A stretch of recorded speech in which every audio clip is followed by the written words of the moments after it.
If you thought Test cricket was going extinct, you're wrong. It's actually ODIs that are disappearing right in front of our eyes. We never thought ODI cricket would get here, but here we are. Hi, I'm Gargi Raut and let's look at the new MCC recommendations that will curtail ODIs from 2027.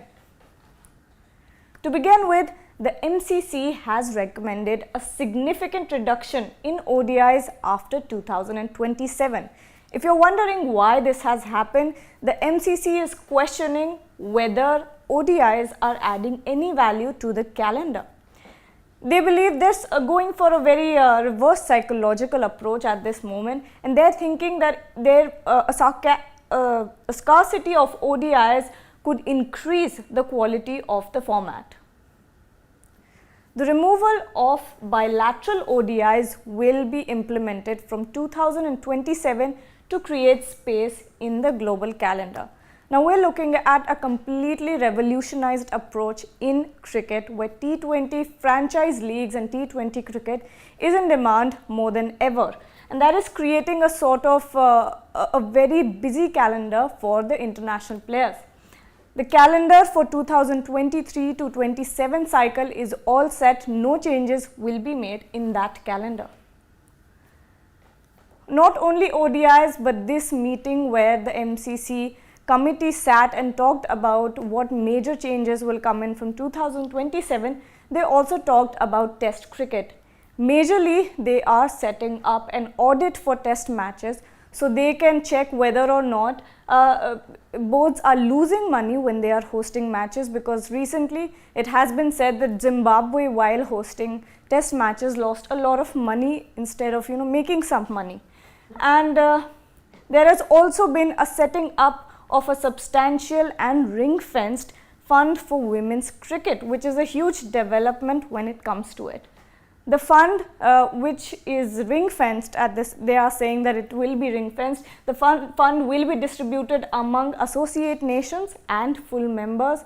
And now a new qualification criteria will come in for associate members, where it will be compulsory for the boards to have both a national men's and women's team, national cricket team, to qualify as full members. There are a few arguments in favor of curtailing ODIs when it comes to it. A less is more approach is always good because there's not a lot of demand for ODI cricket as of now.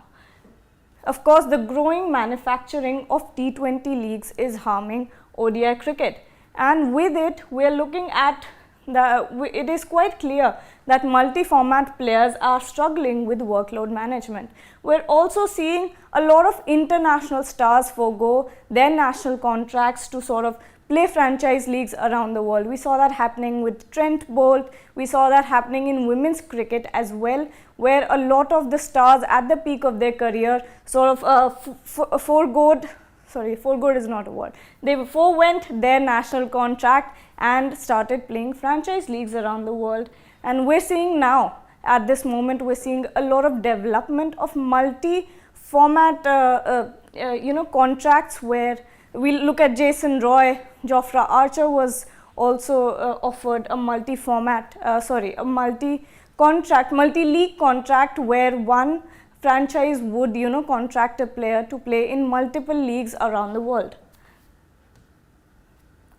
ICC now, with a more freed up calendar, can host more international T20s as per demand, which will also in turn help with the revenue of the ICC, which we're seeing is at a low at the moment, because all the fund is going to, or not all the fund, all the revenue is going towards T20 franchise league, since we're seeing a lot of demand over it.